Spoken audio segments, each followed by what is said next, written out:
জাতিসংঘ সাধারণ পরিষদের অধিবেশন চলছে, যোগ দিয়েছেন ডক্টর ইউনূস সহ বিশ্ব নেতারা।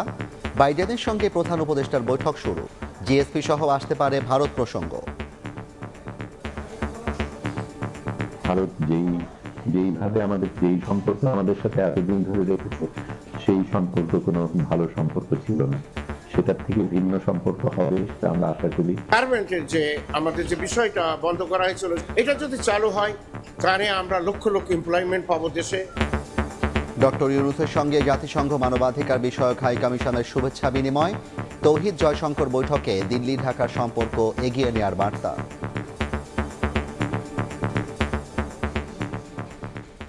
দেখছিলেন প্রধান শিরোনাম, রাতের সময়ে সঙ্গে আছি আমি জাফর সাদিক। এবার অন্যান্য শীর্ষ সংবাদ। 1 থেকে 1.5 বছরের মধ্যে গণতান্ত্রিক ব্যবস্থায় ফেরা উচিত, রয়টার্সকে সেনাপ্রধান। ইতিবাচক বলছেন নেতারা, অন্তর্বর্তী সরকারকে রোডম্যাপ ঘোষণার তাগিদ। শেয়ারবাজারে কারসাজিতে সাকিব আল হাসান, 50 লাখ টাকা জরিমানা সাবেক সেনাপ্রধান আজিজের তদবিরে 2 ভাইয়ের ভুয়া এনআইডি, 4টি বাতিল। পোশাক কারখানার অসন্তোষ নিরসনে 18 দফা দাবিতে একমত শ্রমিক ও মালিক পক্ষ। সচিবালয়ে 4 উপদেষ্টার সঙ্গে বৈঠক, সবাইকে কাজে ফেরার আহ্বান। বিমানবন্দরে প্রবাসীদের দেয়া হবে ভিআইপি সেবা, আমিরাত ফেরত 87 জন পাবেন কর্মসংস্থান। মালয়েশিয়ায় শ্রমবাজারের জট খোলার চেষ্টায় সরকার।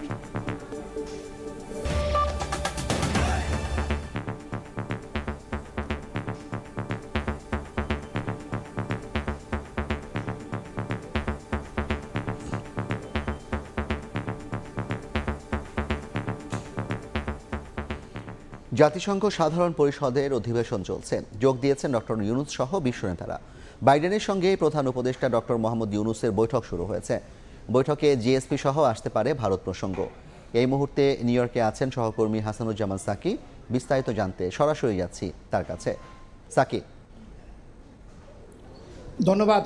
আমি এই মুহূর্তে রয়েছি জাতিসংঘ সদর দপ্তরের অভ্যন্তরে এবং বহুল প্রত্যাশিত ঐতিহাসিক ডক্টর মোহাম্মদ ইউনূস এবং মার্কিন প্রেসিডেন্ট জো বাইডেনের সেই বৈঠকটি শুরু হয়েছে এবং সেই এখন থেকে ঠিক 2 থেকে 3 মিনিট আগে যথাসময়ই ঠিক 11টার সময় বৈঠকটি শুরু হওয়ার কথা ছিল সকাল, সেই বেলা 11টার সময় কিন্তু বৈঠকটি শুরু হয়ে গেছে এবং এখন সেই বৈঠকটি চলছে বলে আমাদেরকে নিশ্চিত করা হয়েছে। 15 থেকে আধ ঘন্টার এই বৈঠক চলবে এবং অত্যন্ত সৌহার্দ্যপূর্ণ পরিবেশের মধ্য দিয়ে এই 2 নেতার বৈঠকটি শুরু হয়েছে বলে আমাদেরকে জানানো হয়েছে। নানান কারণেই এই বৈঠকটি ঐতিহাসিক, কারণ 3 দশকের মধ্যে বাংলাদেশের কোনো রাষ্ট্র এবং সরকার প্রধানের সঙ্গে মার্কিন প্রেসিডেন্টের এটি একটি প্রথম বৈঠক। অন্যদিকে বাংলাদেশের ইতিহাসে কোনো রাষ্ট্র এবং সরকার প্রধান মার্কিন কোনো প্রেসিডেন্টের সঙ্গে একান্ত বৈঠক কোনোদিন করেননি এবং এই যে ক্ষমতার পালাবদল বাংলাদেশে, তারপরে বর্তমান যে পরিস্থিতি, সমস্ত কিছু মিলিয়ে ডক্টর মোহাম্মদ ইউনূস আন্তর্জাতিক খ্যাতিসম্পন্ন ব্যক্তিত্ব, বাংলাদেশের একমাত্র নোবেল জয়ী, তিনি যে সরকার প্রধানের দায়িত্ব গ্রহণ করেছেন, সেই দায়িত্ব গ্রহণ করার পর মাত্র 1.5 মাসের মধ্যেই এই বহুল প্রত্যাশিত মার্কিন প্রেসিডেন্টের সঙ্গে বৈঠকটি অনুষ্ঠিত হলো। সেই জন্য আমরা ধারণা করছি এবং বিশ্লেষকরা ধারণা করছে যে বাংলাদেশের বর্তমান পরিস্থিতি, বাংলাদেশের উন্নয়ন, অর্থনীতি, ব্যবসা বাণিজ্য, এই বিষয়গুলো নিয়ে ডক্টর ইউনূস নিশ্চয়ই যুক্তরাষ্ট্রের কাছ থেকে সুবিধা নেয়ার চেষ্টা করবেন এবং স্বার্থ সংশ্লিষ্ট বিষয়গুলোতে যুক্তরাষ্ট্রের সহযোগিতা চাইবেন। আপনি জানেন যে বাংলাদেশি পণ্যের, বিশেষ করে পোশাকের একটি অবাধ সবচেয়ে বড় দেশ হচ্ছে, রপ্তানিকারক দেশ হচ্ছে যুক্তরাষ্ট্র। সেই দেশে কিন্তু জিএসপি সুবিধা নেই, অর্থাৎ শুল্কমুক্ত যে সুবিধা, সেই সুবিধাটি কিন্তু আগে বাংলাদেশের ছিল, সেটি প্রত্যাহার করে নেওয়া হয়েছিল। বাংলাদেশ দীর্ঘদিন ধরে জিএসপি সুবিধাটি ফেরত পাওয়ার চেষ্টা করছে, কিন্তু কোনোভাবেই যুক্তরাষ্ট্র সেটি ফিরিয়ে দিচ্ছে না। এই বৈঠকের পর বিশ্লেষকরা আশা করছেন বাংলাদেশের পোশাক রপ্তানি খাতে একটি বড় ধরনের পরিবর্তন হতে পারে। যুক্তরাষ্ট্রের কাছে জিএসপি সুবিধা ফিরিয়ে নেয়ার একটি দাবি বাংলাদেশের থাকবে। অন্যদিকে যুক্তরাষ্ট্রের ঋণ, বিভিন্ন প্রকল্পে প্রকল্পে অর্থায়ন, নানানভাবে যুক্তরাষ্ট্রের সহায়তা চাওয়া হবে বাংলাদেশের যে অর্থনীতি, সেই অর্থনীতিকে আরও এগিয়ে নেওয়ার জন্য। সেই বহুল প্রত্যাশিত এই বৈঠকটি শুরুর আগে ব্রাজিলের প্রেসিডেন্ট এবং কানাডার প্রেসিডেন্টের সঙ্গে সৌজন্য সাক্ষাৎ করেছেন অন্তর্বর্তী সরকারের প্রধান উপদেষ্টা ডক্টর মোহাম্মদ ইউনূস। কিন্তু সবকিছু ছাপিয়ে এখন যে বৈঠকটি চলছে, সেই বৈঠকটির উপরেই আমাদের সবার নজর। এই বৈঠকের পরেই হয়তো জানা যাবে যে কি দুই দেশের দুই নেতার মধ্যে আলোচনা হলো। এই ছিল সর্বশেষ। হাসানুজ্জামান সাকি, সময় সংবাদ, জাতিসংঘ সদর দপ্তর, ম্যানহাটন, নিউ ইয়র্ক। সরাসরি যুক্ত ছিলাম জাতিসংঘ সদর দপ্তর নিউ ইয়র্ক থেকে। এদিকে নিউ ইয়র্কে পররাষ্ট্র উপদেষ্টা তৌহিদ হোসেন ও ভারতীয় পররাষ্ট্রমন্ত্রী এস জয়শঙ্করের বৈঠক হয়েছে। বাংলাদেশ ও ভারতের দ্বিপাক্ষিক সম্পর্ক এগিয়ে নেওয়ার বিষয়ে আলোচনা হয়েছে। যুক্তরাষ্ট্রে জাতিসংঘ সাধারণ পরিষদের অধিবেশনের ফাঁকে সোমবার স্থানীয় সময় সন্ধ্যায় দুজনের বৈঠক হয়। বাংলাদেশের পররাষ্ট্র মন্ত্রণালয় সামাজিক মাধ্যম এক্সে এ তথ্য জানিয়েছে। এদিন বাংলাদেশের গণ অভ্যুত্থান এবং বিশ্বজুড়ে সামাজিক ও অর্থনৈতিক বৈষম্য দূরীকরণ বিষয়ে জাতিসংঘে বক্তব্য রাখেন পররাষ্ট্র উপদেষ্টা তৌহিদ হোসেন।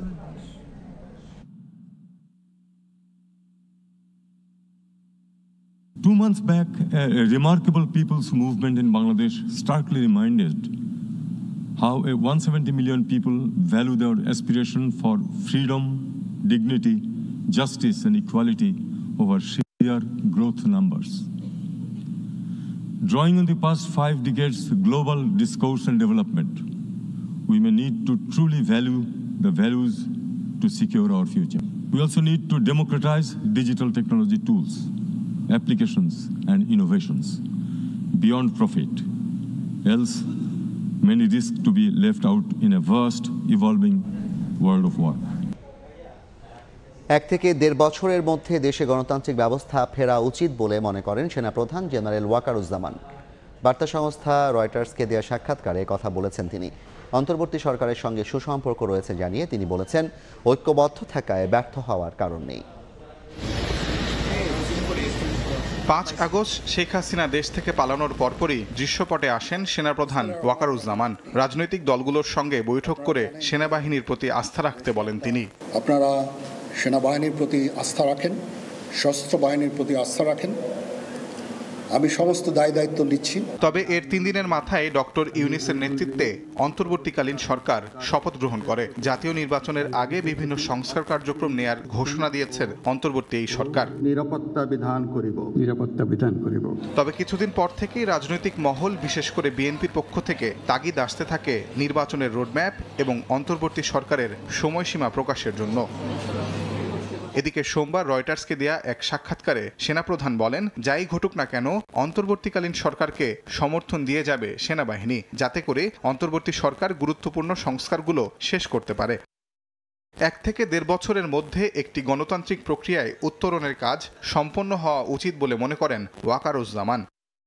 সেনাবাহিনী রাজনীতিতে হস্তক্ষেপ করবে না বলেও জানান বাহিনীর প্রধান। দীর্ঘমেয়াদে সেনাবাহিনীকে রাজনৈতিক প্রভাবমুক্ত রাখতে রাষ্ট্রপতি এবং প্রধানমন্ত্রীর ক্ষমতার ভারসাম্য প্রয়োজন বলে মনে করেন তিনি। মত দেন, সশস্ত্র বাহিনীকে সরাসরি রাষ্ট্রপতির অধীনে রাখা যেতে পারে। সেনাপ্রধান বলেন, সামরিক বাহিনীকে কখনোই রাজনৈতিক উদ্দেশ্যে ব্যবহার করা উচিত নয়। সেনাবাহিনী তার সদস্যদের শেখ হাসিনার আমলে করা অন্যায়ের অভিযোগগুলো খতিয়ে দেখছে এবং ইতোমধ্যে কিছু সেনাকে শাস্তিও দিয়েছে বলে জানান বাহিনীর প্রধান। তবে এ বিষয়ে বিশদ কোনো বিবরণ দেননি জেনারেল ওয়াকার। তিনি বলেন, যদি সেনাবাহিনীর কোনো কর্মরত সদস্য দোষী সাব্যস্ত হয় তাহলে অবশ্যই তিনি ব্যবস্থা নেবেন। কিছু সামরিক কর্মকর্তা সাবেক প্রধানমন্ত্রী বা স্বরাষ্ট্রমন্ত্রীর সরাসরি নিয়ন্ত্রিত সংস্থাগুলোতে কাজ করার সময় অন্যায় করে থাকতে পারেন বলে মনে করেন তিনি। দেশকে স্থিতিশীল করতে এই সরকারের প্রচেষ্টাকে সেনাবাহিনী সমর্থন করছে উল্লেখ করে জেনারেল ওয়াকার বলেন, ডক্টর ইউনূস ও তিনি প্রতি সপ্তাহে একবার দেখা করেন। তাদের মধ্যে খুব ভালো সম্পর্ক রয়েছে। একসঙ্গে কাজ করলে ব্যর্থ হওয়ার কোনো কারণ নেই বলেও মনে করেন তিনি। তাজওয়ার মাহমুদ, সময় সংবাদ। এদিকে সেনাপ্রধানের বক্তব্যকে ইতিবাচক হিসেবে দেখছেন রাজনৈতিক দলের নেতারা। দলগুলোর সঙ্গে বোঝাপড়া করে নির্বাচনের বিষয়ে অন্তর্বর্তী সরকারের অবস্থান পরিষ্কার করা উচিত বলেও মনে করেন তারা। নইলে ষড়যন্ত্রকারীরা গণতান্ত্রিক ব্যবস্থায় উত্তরণে সংকট তৈরি করতে পারে বলেও শঙ্কা তাদের। আমি মোহাম্মদ ইউনূস দায়িত্ব নেওয়ার 1 মাসে এসে রাষ্ট্র সংস্কারে 6টি কমিশন গঠন করে অন্তর্বর্তী সরকার। সেই কমিশন সুপারিশ সহ রিপোর্ট দেবে ডিসেম্বরে। কিন্তু পরবর্তী জাতীয় নির্বাচন কবে হবে সে বিষয়ে এখন পর্যন্ত স্পষ্ট করে কিছুই বলেনি অন্তর্বর্তী সরকারের কেউই। যৌক্তিক সময়ে নির্বাচনের কথা বলা হলেও তার সীমা নিয়ে কাটেনি ধোঁয়াশা। 1 থেকে 1.5 বছরের মধ্যে দেশে গণতান্ত্রিক ব্যবস্থা ফেরা উচিত বলে মনে করেন সেনাপ্রধান জেনারেল ওয়াকারুজ্জামান। বার্তা সংস্থা রয়টার্সকে দেয়া সেনাপ্রধানের সাক্ষাৎকারের পর এ নিয়ে মতামত দিয়েছেন রাজনৈতিক দলের নেতারা। সেনাপ্রধানের বক্তব্যকে ইতিবাচক হিসেবে দেখছেন তারা। বিএনপি ও গণতন্ত্র মঞ্চের নেতারা বলছেন, দলগুলোর সঙ্গে বোঝাপড়া করে নির্বাচনের বিষয়ে অন্তর্বর্তী সরকারের অবস্থান পরিষ্কার করা উচিত। ডিসেম্বর মাসে যখন সংস্কার কমিশনগুলো যখন তাদের রূপরেখা দিবে, তখন রাজনৈতিক দলগুলোর সাথে বসে যেই সময় নির্ধারণ করা হবে, সেটা 18 মাস হতে পারে, সেটা 6 মাস হতে পারে, আই ডু নট নো, সেটাই হবে যৌক্তিক সময়। স্বল্পতম সময়ে যৌক্তিক সময়ের মধ্যে তারা যারা বিশ্বাসযোগ্য নির্বাচনের দিকে যাচ্ছেন, এ ব্যাপারে তার উচিত হবে রাজনৈতিক দল এবং জনগণকে পরিষ্কার করে কথা বলা। যদি রাজনৈতিক দলগুলোর সাথে সরকারের বোঝাপড়া থাকে, সকল স্টেক হোল্ডারদের সঙ্গে যদি বোঝাপড়া থাকে, আপনি 1-2 মাস 3 মাস বেশি সময় লাগলেও তখন কিন্তু কেউ আপত্তি করবে না। বিএনপির স্থায়ী কমিটির সদস্য সালাউদ্দিন আহমেদ বলছেন, রাষ্ট্র সংস্কারের পাশাপাশি নির্বাচনী রোডম্যাপ ঘোষণা করা প্রয়োজন, নইলে ষড়যন্ত্রকারীরা গণতান্ত্রিক ব্যবস্থায় উত্তরণে সংকট তৈরি করতে পারে। কক্সবাজার জেলা বিএনপির পুড়িয়ে দেয়া কার্যালয় পরিদর্শন শেষে তিনি কথা বলেন। সংস্কার কার্যক্রম চালু রাখার সাথে সাথে একটি নির্বাচনের রোডম্যাপ দিলে জাতীয় বুঝতে পারবে যে আমরা কবে নাগাদ গণতান্ত্রিক প্রক্রিয়ায় ফেরত যাচ্ছি। বাংলাদেশের গণতান্ত্রিক অভিযাত্রাকে বাধাগ্রস্ত না করতে পারে, সেজন্য আপনারা সবাই সজাগ থাকবেন। অভ্যন্তরীণ ষড়যন্ত্র মোকাবেলায় দলমত নির্বিশেষে কাজ করার আহ্বান জানান বিএনপি নেতারা। আফজাল হোসেন, সময় সংবাদ, ঢাকা। এবার শেয়ার কারসাজিতে জাতীয় দলের ক্রিকেটার সাকিব আল হাসানের নাম। সিকিউরিটিজ আইন ভঙ্গ করায় সাবেক এই সংসদ সদস্যকে 50 লাখ টাকা জরিমানা করেছে বিএসইসি। একই অভিযোগে আবুল খায়ের হিরু সহ 7 ব্যক্তিকে ও প্রতিষ্ঠানকে 1,63,00,000 টাকা জরিমানা করা হয়েছে। ঝামেলা যেন কিছুতেই পিছু ছাড়ছে না সাবেক সংসদ সদস্য বাংলাদেশ জাতীয় দলের ক্রিকেটার সাকিব আল হাসানের। দেশসেরা ক্রিকেটার সাকিব নানা ব্যবসায় যুক্ত হওয়ার পর নামেন পুঁজিবাজারে। যৌথ অংশীদারিত্বে খোলেন ব্রোকারেজ হাউস মোনার্ক হোল্ডিংস। কয়েক বছর ধরে বেশ আলোচনায় পুঁজিবাজারে সাকিবের বিনিয়োগ। নানা সময়ে উঠেছে কারসাজির অভিযোগ, তবে এর আগে তাকে কোনো জরিমানা বা শাস্তি দেয়নি পুঁজিবাজার নিয়ন্ত্রণ সংস্থা Bangladesh securities and exchange commission BSEC. একটা সময় সংস্থাটির শুভেচ্ছা দূত ছিলেন তিনি। তবে গত মাসের শেষ দিকে সাকিবকে বিশেষ দূত থেকে বাদ দেওয়ার পর এবার তাকে শেয়ার কারসাজির দায়ে জরিমানা করল বিএসইসি।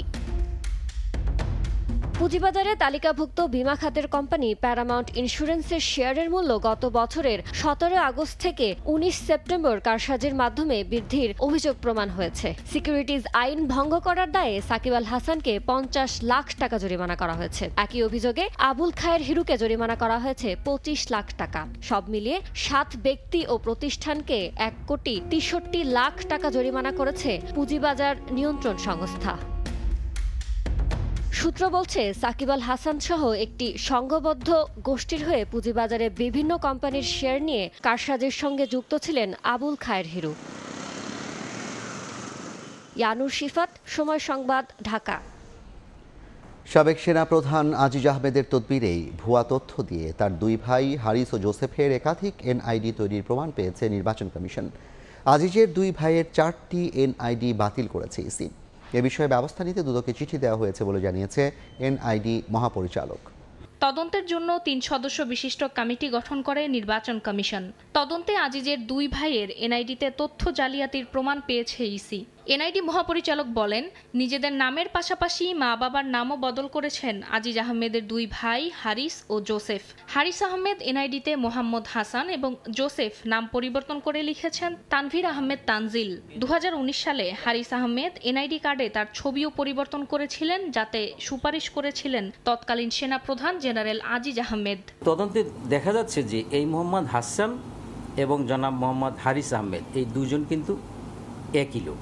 আবার দেখা যাচ্ছে যে তোফায়েল আহমেদ জোসেফ এবং এই তানভীর আহমেদ তানজিল এই দুজন একই ব্যক্তি। 4টা এনআইডি কার্ড করে, পিতার নাম উলট পালট করে এবং ঠিকানা পরিবর্তন করে।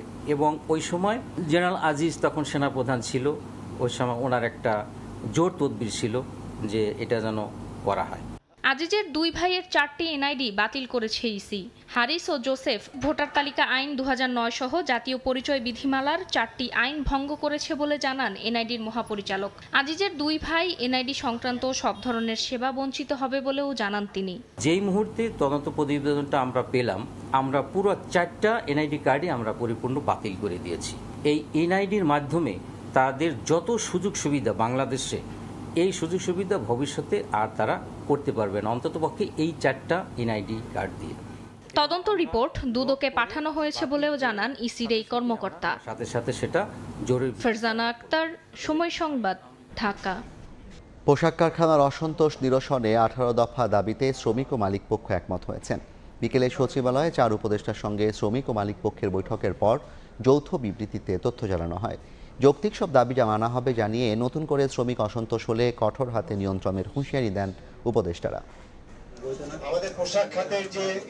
প্রায় 1 মাসের বহু বৈঠক আলোচনার পর অবশেষে তৈরি পোশাক শিল্পের চলমান অস্থিরতা নিরসনে মাতৃত্বকালীন ছুটি, হাজিরা ও টিফিন বিল বৃদ্ধি, জুলাই বিপ্লবে আহত শ্রমিকদের চিকিৎসা ও ক্ষতিপূরণ দেওয়ার পাশাপাশি অন্যায্যভাবে শ্রমিক ছাঁটাই না করার প্রতিশ্রুতি ও আগামী 6 মাসের মধ্যে ন্যূনতম মজুরি পুনর্নির্ধারণের সক্ষমতা মূল্যায়ন করা সহ 18 দফা দাবিতে ঐক্যমত পোষণ করে যৌথ বিবৃতি দিল শ্রমিক ও মালিক পক্ষ।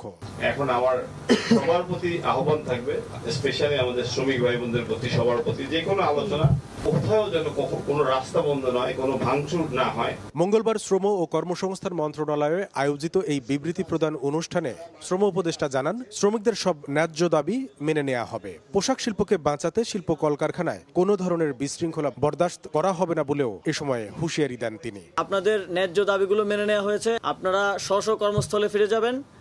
আগামীকাল থেকে প্রত্যেকটা কারখানা যাতে চলমান থাকে, প্রত্যেকটা কারখানার কার্যক্রম চলমান থাকে, আমাদের ইন্ডাস্ট্রি যাতে বাঁচে, আমাদের শিল্প যাতে হাতছাড়া না হয়, সেজন্য শ্রমিক, মালিক, সরকার সবাই ঐক্যবদ্ধভাবে আমরা কাজ করব। এ সময় শ্রমিকদের শান্তিপূর্ণভাবে কাজে যোগ দেওয়ার আহ্বান জানিয়ে শ্রমিক, মালিক ও শিল্পের নিরাপত্তা নিশ্চিত করার প্রতিশ্রুতি দেন শিল্প, মৎস্য ও স্বরাষ্ট্র উপদেষ্টা। শ্রমিক নেতারা আসছেন, নেতা নেত্রীরা আসছেন এবং তাদের সাথে যে একটা শ্রমিকদের যে সম্পর্ক, এটার ভিত্তিতে আজকে যে আলোচনা হয়েছে, এই প্রক্রিয়াটা যদি এভাবে চলতে থাকে, আমরা পরস্পরের সাথে যদি কথা বলা বন্ধ না করি, আমরা যদি কথাটা চালিয়ে যাই, নিশ্চয়ই আমাদের এখানে এটা স্থিতিশীল হবে। এই সমঝোতা চুক্তি থেকে আমাদের কিন্তু পিছু হটার কোনো কারণ বা কারণ কিন্তু কোনো কিছু নাই। এটা কেউ কোনো কিন্তু বাহানা দিয়ে যে না আমি এটা এখন মানবো না, এটা কিন্তু করতে পারবেন না। অনুষ্ঠানের শেষ দিকে শ্রম সচিব বলেন, বাংলাদেশের পোশাক শিল্প ধ্বংসে তৎপর রয়েছে বিদেশি ষড়যন্ত্র। চলমান শ্রমিক অসন্তোষের জেরে এরই মধ্যে বেশ কিছু ক্রয়দেশ বাংলাদেশ থেকে সরে গেছে অন্য দেশে, এমন তথ্যও জানিয়েছেন শিল্পোদ্যোক্তারা। কামরুল হাসান সবুজ, সময় সংবাদ, ঢাকা। বিমানবন্দরে প্রবাসীরা পাবেন ভিআইপি সেবা। কোনো ধরনের হয়রানি হলে কঠোর ব্যবস্থার হুঁশিয়ারি দিয়েছেন প্রবাসী কল্যাণ উপদেষ্টা আসিফ নজরুল। আমিরাত ফেরত 87 জনের কর্মসংস্থান ব্যবস্থার প্রতিশ্রুতিও দেন তিনি। এছাড়া মালয়েশিয়া শ্রমবাজারের জট নিরসনে অন্তর্বর্তী সরকার সহযোগিতা করবে বলেও জানান উপদেষ্টা। বাংলাদেশের অর্থনীতির হৃৎপিণ্ড প্রবাসী আয়, অথচ সেই প্রবাসীরাই দেশে ফিরে হরহামেশা হয়রানির শিকার হন বিমানবন্দরে। এ নিয়ে অভিযোগের ফিরিস্তি জমলেও ব্যবস্থা নেয়ার নজির সামান্য। এবার রেমিটেন্স যোদ্ধাদের বিমানবন্দরে ভিআইপি সেবা দেওয়ার উদ্যোগ নিয়েছে সরকার। মঙ্গলবার সংবাদ সম্মেলনে প্রবাসী কল্যাণ উপদেষ্টা জানান, প্রতিশ্রুতি নয়, আগামী 1 মাসের মধ্যে উন্নত সেবা কার্যকর করা হবে। প্রাথমিকভাবে মধ্যপ্রাচ্য ফেরত প্রবাসীরা এ সুবিধা পাবেন। পর্যায়ক্রমে অন্যান্য দেশের প্রবাসীরাও এ সেবার আওতায় আসবেন বলে জানান প্রবাসী কল্যাণ উপদেষ্টা। একজন প্রবাসী যেন কোনো অবস্থাতেই এয়ারপোর্টে হয়রানির শিকার না হন, অসহায় অপমানিত বোধ না করেন, এই ব্যাপারে আমাদের জিরো টলারেন্স থাকবে। নতুন শ্রমবাজার নিয়ে আগামী 2-3 মাসের মধ্যে সুখবর পাওয়া যাবে।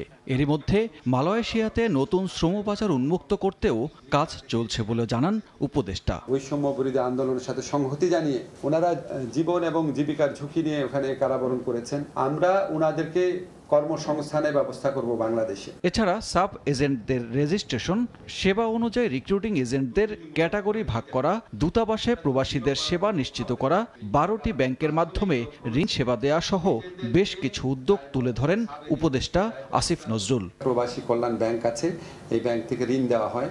তো আমরা এখন এমন একটা ব্যবস্থা করেছি, এই ব্যাংকে এখন সরাসরি রেমিটেন্স পাঠানো যাবে। দূতাবাসগুলো ঠিকমতো দায়িত্ব পালন করেন না, এই ধরনের অভিযোগ রয়েছে। তো আমরা সেটা খুব শক্তভাবে দেখার চেষ্টা করেছি। এ সময় বিদেশে যেতে ইচ্ছুক শ্রমিকদের উন্নত প্রশিক্ষণের ব্যবস্থা নিশ্চিত করার প্রতিশ্রুতি দেন প্রবাসী কল্যাণ উপদেষ্টা। সানবীর রূপল, সময় সংবাদ, ঢাকা। ব্যাংকিং খাত, রাজস্ব কাঠামো, ভ্যাট এবং অর্থ পাচার সহ অর্থনৈতিক খাতের সংস্কারে আইএমএফের কাছে কারিগরি সহায়তা চেয়েছে বাংলাদেশ। সহায়তার প্রক্রিয়া নিয়ে অক্টোবরে আইএমএফের বোর্ড মিটিংয়ে সিদ্ধান্ত হবে বলে জানিয়েছেন অর্থ উপদেষ্টা ডক্টর সালেউদ্দিন আহমেদ। সকালে সচিবালয়ে সংস্থাটির 9 সদস্যের সঙ্গে বৈঠক শেষে এসব জানান উপদেষ্টা। এদিকে বিকেলে বাংলাদেশ ব্যাংকে বৈঠকের পর মুখপাত্র জানান, বাংলাদেশ ব্যাংক সঠিক পথে থাকলেও বৈদেশিক মুদ্রা রিজার্ভ কম থাকায় পর্যবেক্ষণ দিয়েছে আইএমএফ। গত 1.5 দশকে আর্থিক খাতে লুটপাট, প্রাতিষ্ঠানিক নীতি কাঠামোর ভঙ্গুর পরিস্থিতিতে চরম সংকটে বাংলাদেশ। নানা জটিলতাই রয়েছে রাজস্ব বিভাগ। এমন প্রেক্ষাপটে অর্থ সহায়তার পাশাপাশি অত্যাবশ্যক হয়ে পড়েছে সংস্কার। অন্তর্বর্তীকালীন সরকারের নানা উদ্যোগে বিশেষ সহায়তায় আগ্রহী দাতা সংস্থা বিশ্বমোড়ল, আন্তর্জাতিক মুদ্রা তহবিল, আইএমএফ। মঙ্গলবার সচিবালয়ে সংস্থাটির আবাসিক প্রতিনিধি জয়েন্দু দে সহ 9 সদস্যের প্রতিনিধি দল বৈঠক করে অর্থ বাণিজ্য উপদেষ্টা ডক্টর সালেউদ্দিন আহমেদের সঙ্গে। পরে উপদেষ্টা জানান, ব্যাংকিং খাত, রাজস্ব, অর্থ পাচার সহ আর্থিক খাতের বিভিন্ন সংস্কারে আইএমএফ এর কাছে কারিগরি সহায়তা চেয়েছে বাংলাদেশ। আমরা বলেছি যে আমাদের মোটামুটি সংস্কারের ব্যাপারে আমরা পদক্ষেপ নিয়েছি। ব্যাংকিং সেক্টরে বলেন, এনবিআর সেক্টরে আমরা নিয়েছি। এটা সময় কিছু লাগবে।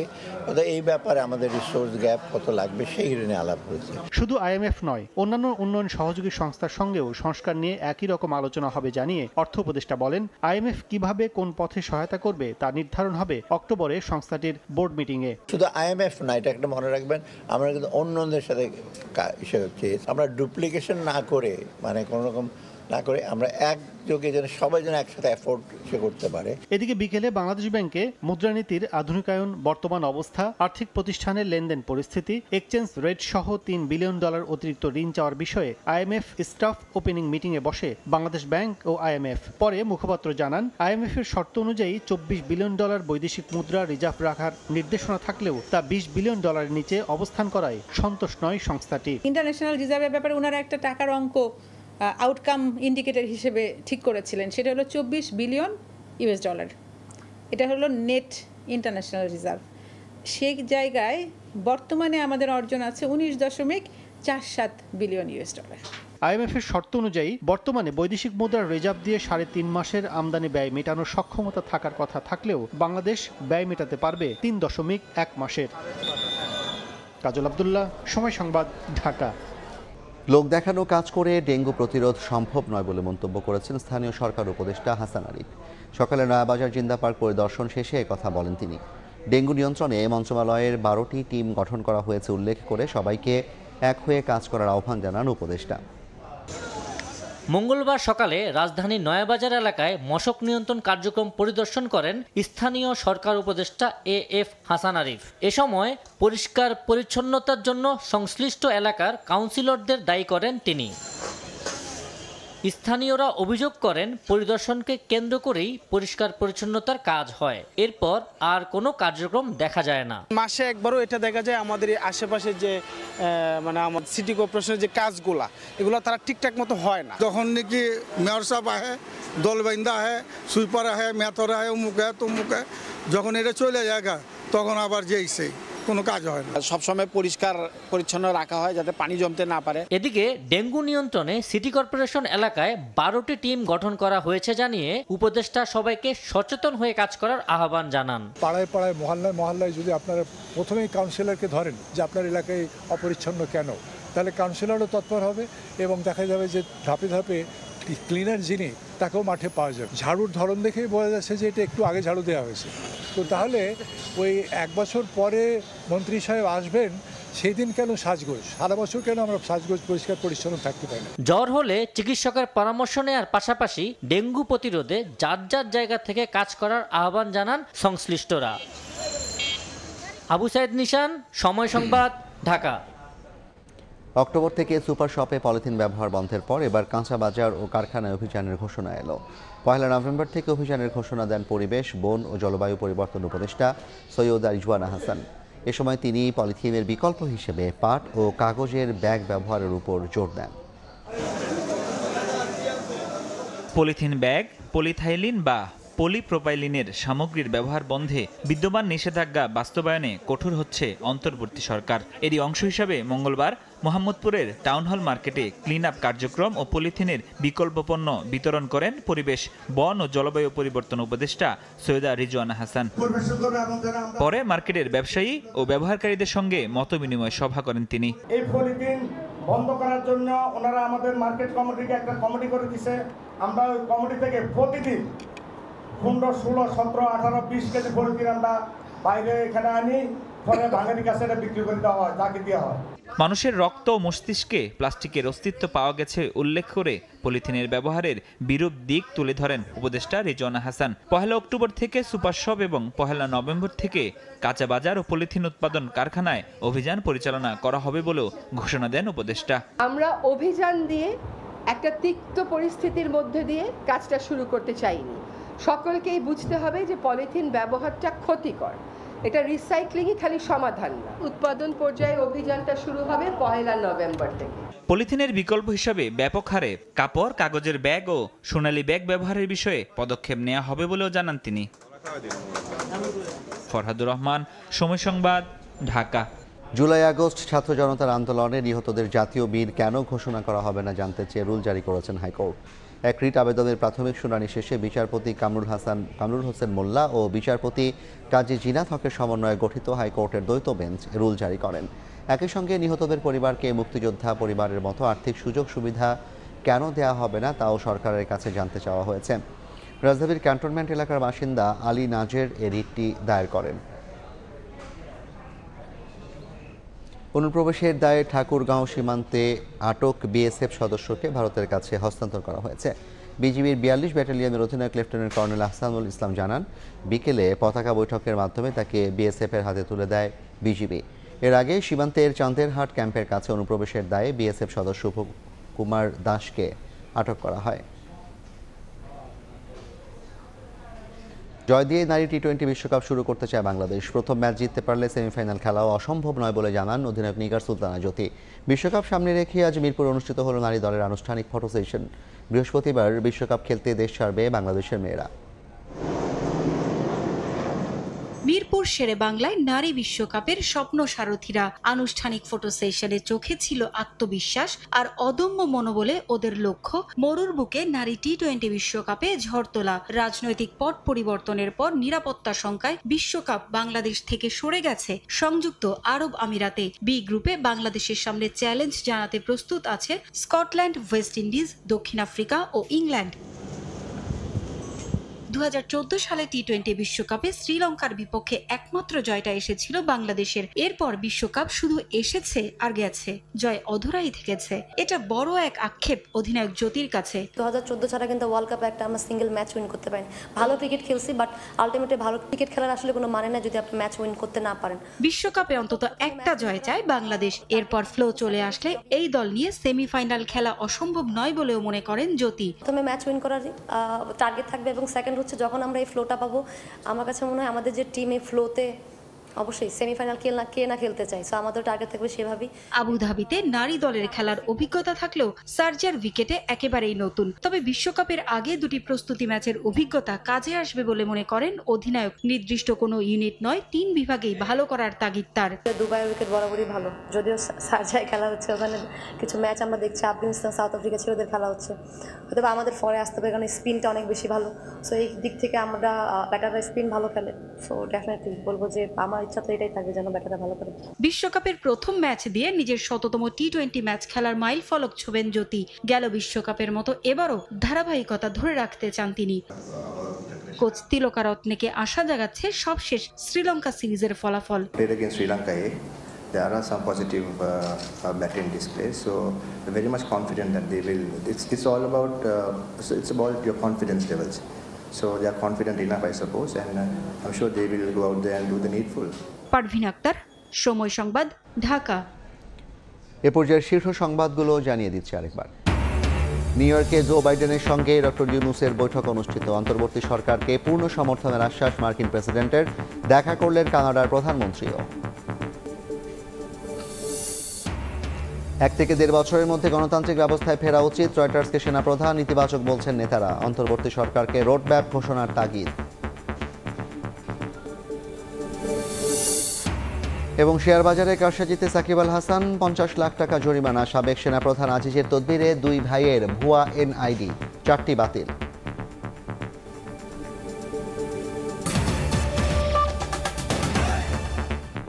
এই ছিল রাতের সময়, সঙ্গে থাকুন সময়ের।